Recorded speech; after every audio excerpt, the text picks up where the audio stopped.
No mundo da musculação, o levantamento sumô é um exercício que sempre gera debate. Será que ele é mais eficiente que o levantamento convencional ou apenas uma variação menos intensa?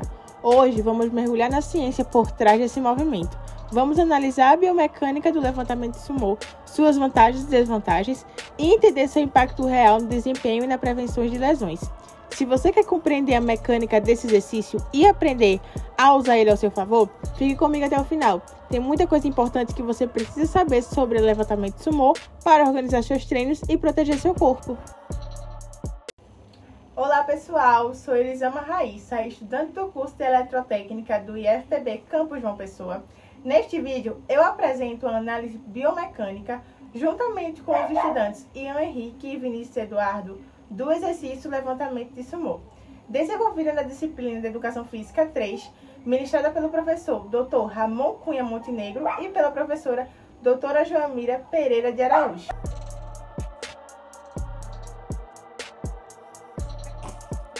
Mas o que é o levantamento de sumô? Imagina que você está diante de uma barra carregada, preparando-se para um grande desafio. Mas, em vez de manter a postura tradicional, você vai afastar as pernas, criando uma base ampla, quase como um guerreiro de sumô se preparando para o combate. O levantamento de sumô, ele é um exercício composto, o que significa que recruta múltiplos grupos musculares simultaneamente. Ele envolve diversas articulações em um único movimento, tornando-se o exercício extremamente eficiente para quem busca fortalecer o corpo como um todo, com ênfase especial nas partes inferiores.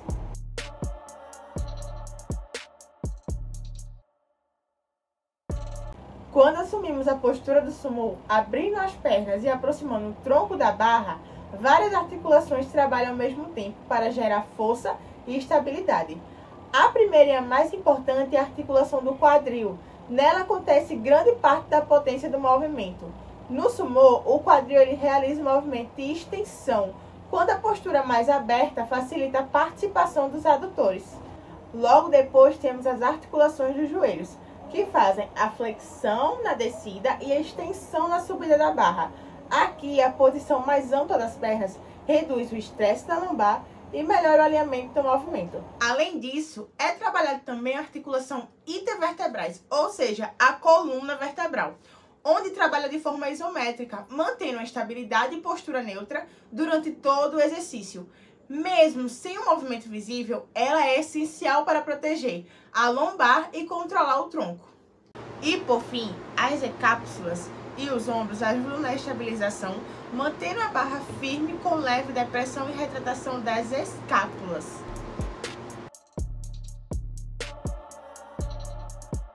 Vários músculos são ativados para produzir força e garantir estabilidade durante o movimento. Os principais músculos responsáveis pela potência estão no quadril. O destaque vai para o glúteo máximo, que é o principal extensor do quadril. Junto com ele, trabalham os isquiotíbias. Além disso, o adutor magno também é muito recrutado no sumô, devido à base mais aberta da postura. Nos joelhos, quem atua são os músculos dos quadríceps, o vasto medial, o vasto lateral, o vasto intermédio e o reto femoral, realizando a extensão necessária para levantar a barra.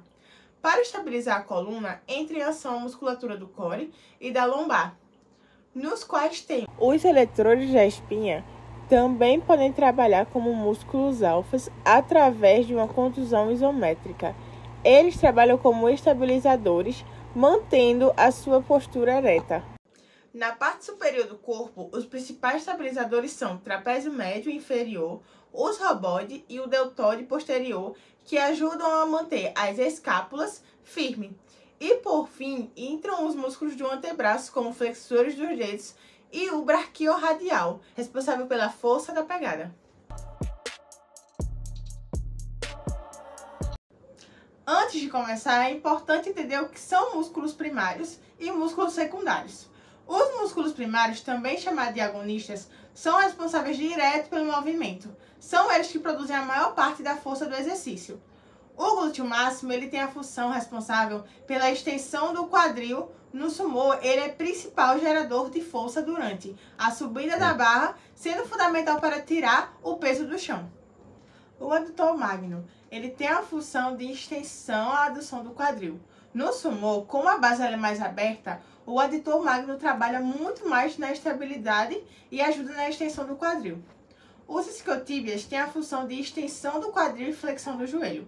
Durante o sumô, eles reforçam a extensão do quadril junto ao glúteo máximo, principalmente na fase inicial. Os quadríceps, vasto medial, vasto lateral, vasto intermédio e reto femoral têm a função de extensão do joelho. No sumô, os quadríceps são essenciais na arrancada inicial, quando você precisa estender os joelhos para começar a levantar a barra. Já os secundários e estabilizadores são os músculos que não realizam a maior parte do movimento, mas são indispensáveis para manter a técnica correta, proteger as articulações e permitir que os músculos principais trabalhem com eficiência. Os principais músculos secundários do levantamento sumô são os eretores da espinha. Os eretores da espinha, eles atuam mantendo a coluna vertebral estável e alinhada, evitando que a lombar flexione em excesso durante o levantamento da barra. Apesar de não realizarem o movimento principal, sua contração isométrica é essencial para garantir segurança na região da lombar. Músculo do abdômen, principalmente o transverso do abdômen e os oblíquos internos e externos. Esses músculos aumentam a pressão intraabdominal, atuando como cinto natural que protege a coluna e eles evitam o colapso do tronco e ajudam a manter a postura ereta durante toda a execução. Romboides atuam juntamente com o trapézio na estabilização das escápulas. Sua função é retraí-las e mantê-las próximas à coluna, contribuindo para uma postura correta durante o levantamento da barra.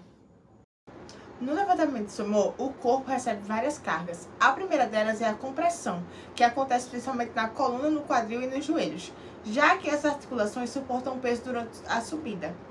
A segunda é a tração, gerada pelos músculos que puxam os ossos, como a pegada nos antebraços e a ação dos glúteos.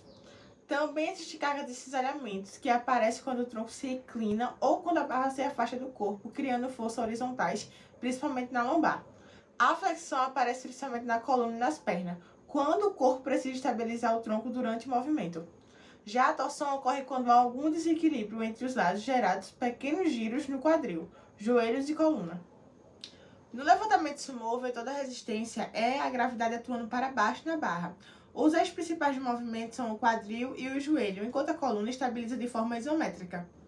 O maior braço de alavanca e o maior toque restritivo acontece no início da subida, por isso é a fase mais difícil. O toque motor vem dos glúteos e quadríceps, que estendem os quadris e os joelhos. O ângulo crítico está no começo do movimento e o ponto de descanso ocorre no topo, quando o corpo está totalmente estendido e o esforço mecânico é o mínimo. No levantamento sumô, alguns erros são bem comuns. O primeiro é deixar o quadril muito alto, o que faz o movimento ficar mais pesado para a lombar e menos eficiente para as pernas. O ideal é começar com o quadril mais baixo e o peito aberto. Outro erro é abrir ou fechar demais os pés. Isso prejudica a estabilidade e diminui a força, por isso a abertura deve ficar entre 30 e 45 graus. Também é comum arredondar a lombar, o que aumenta o risco de lesões. A coluna precisa ficar neutra, com o abdômen firme. Por fim, muitas pessoas puxam com o braço, mas ele não levanta o peso. É preciso pensar em empurrar o chão com as pernas e deixar o braço apenas segurarem a barra. E é isso, encerramos por aqui. Este vídeo estará disponível no link e lembre-se, praticando que se aprende. Mantenha-se ativo, pois atividade física é vida.